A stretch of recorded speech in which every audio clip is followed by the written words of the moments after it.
Hello everyone, it's Carl here again, and today I'm going to be talking about some Nintendo NX Rumours.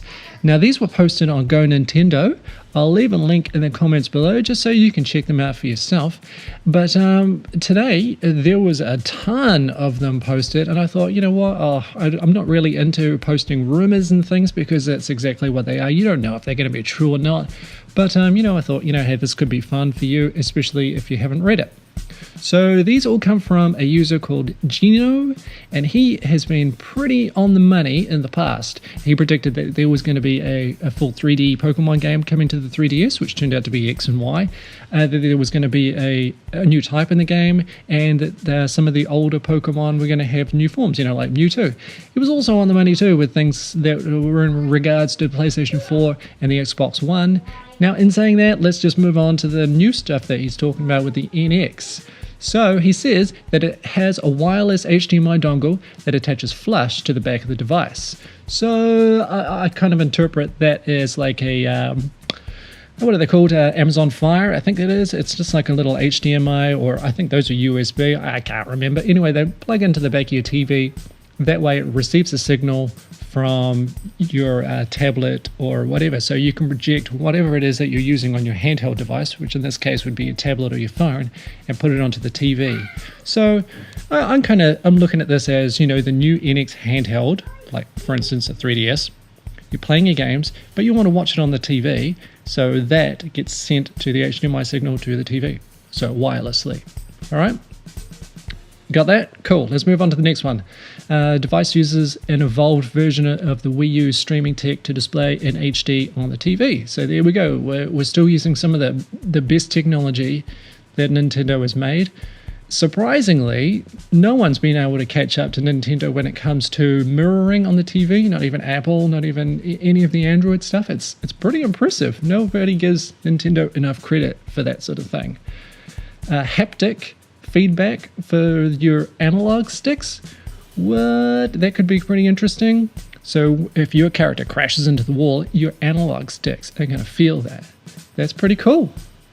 Bluetooth syncing with tons of devices, including smartphones and tablets.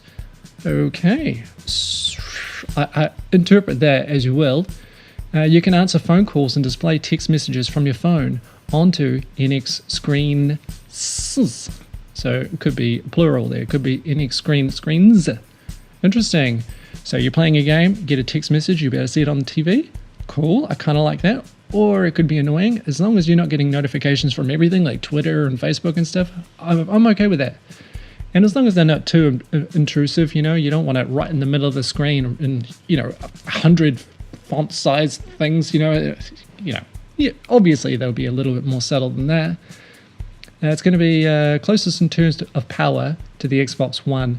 I don't think that's a bad thing because the Xbox One is performing pretty well with the PlayStation 4, and it's not that far behind the PlayStation 4, is it? So I think that's fine. I think it'll survive, and I'm pretty sure it'll survive alongside the PlayStation 4, even though I think technically it has more power. Okay, all tech uses the exact same hardware layout as the PS4 and the Xbox One. So hopefully that means that they're going to be able to make games quicker because they're going to be making them for the Xbox One and PlayStation 4, and then just going to go, all right, let's just copy it over to the NX. Whereas before it was a real pain in the butt because the Wii U wasn't easy to make for. Okay, any game that can run on the PS4 or Xbox One can easily run on the NX with near zero modifications. So, I just kind of said that, didn't I? So that's cool. That's really good. Hopefully we're going to get a bigger catalog quicker with some of these third parties, as long as they jump on board with it, which I'm pretty sure they will, especially to begin with. What else have we got here? This is even more true if the game runs on Android OS or Unreal Engine 4. I think, a lot of companies are using Unreal Engine 4 lately. So that's good. Again, you're going to have a huge catalog with games that are already running this engine, which should be easy enough to port over to the NX. It says third-party developers say it's the easiest device we've ever developed for. What? That's really good news. The Wii U was the opposite, apparently. Looked at Pokemon Go to get an idea of the type of social features that will be in NX. Okay, well, that isn't really out yet, so it's hard to judge. Hopefully it's good. So this will take AR and Street Pass concept to a whole new level, and multiplayer stuff. So that, I'm looking forward to it. I really enjoyed the Street Pass ideas in the 3DS. Unfortunately, with a country like New Zealand, not too many of us had 3DSs. Took me many years to actually get a Street Pass hit, but I really like the concept of it. So if they increase that somehow and improve on it, I'm really looking forward to it. Strengths of the Strengths of the device are its usability and ease of use. Well, fingers crossed. I'd really like for things to be less convoluted and easier to use. It says that's what they're doing. That can only be a good thing. Developers describe it visually and functionally as if Samsung and the Nintendo 2DS had a baby. Okay. So basically the Nintendo 2DS, it mentions the 2DS, not the 3DS, was only different to the 3DS in its hardware form, not the operating system. So they're specifically talking about hardware. So Samsung hardware and Nintendo hardware had a baby. Well, you can interpret it as you would like, but that's the way I would see that, which is interesting. So a small wedge-like device, kind of like a Samsung thing. I don't know. I don't know. It looks friendly, but unlike what most people believe a Nintendo device to typically look like.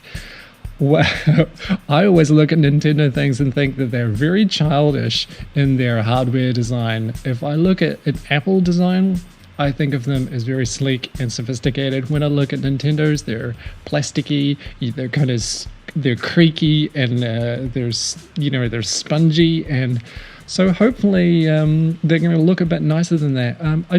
I find that when I'm playing a really good game on the 3DS, I find that I get hand cramps and things. But, that's just me.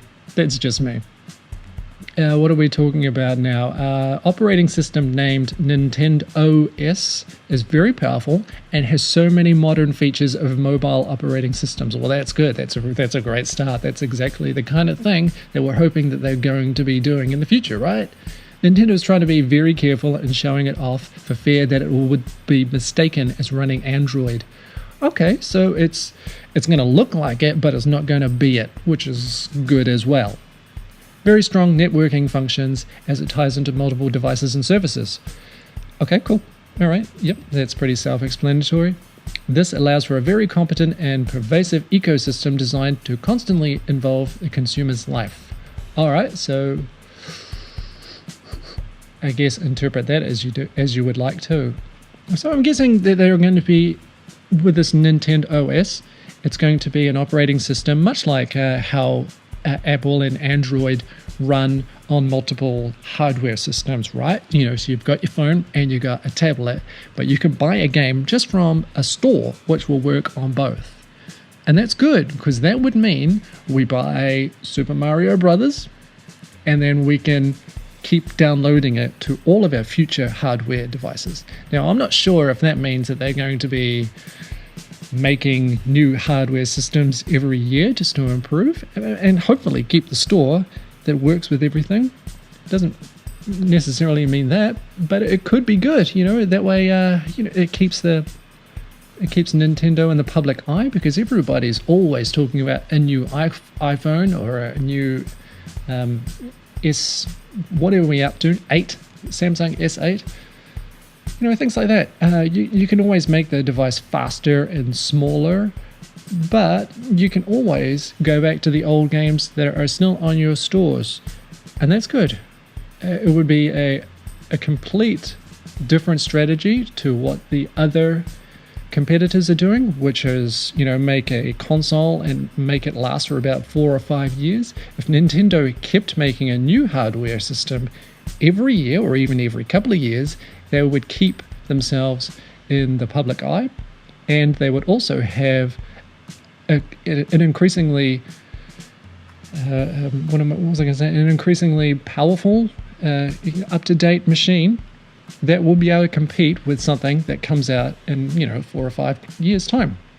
So then when the competitors come out, they've got something that's quite strong, but it won't be as strong as hopefully what Nintendo's already got. So it'll keep them relevant. That's just my little spiel on things here. So that's all I'm going to say. These are all my opinions on this stuff here. If you want to check it out, I've got the link to it in the comment section. And as usual, if you've got something to say, you can leave it in my comment section. If not, that's fine. Don't worry about it. Go check it out on Go Nintendo. Thank you so much for watching. See you later.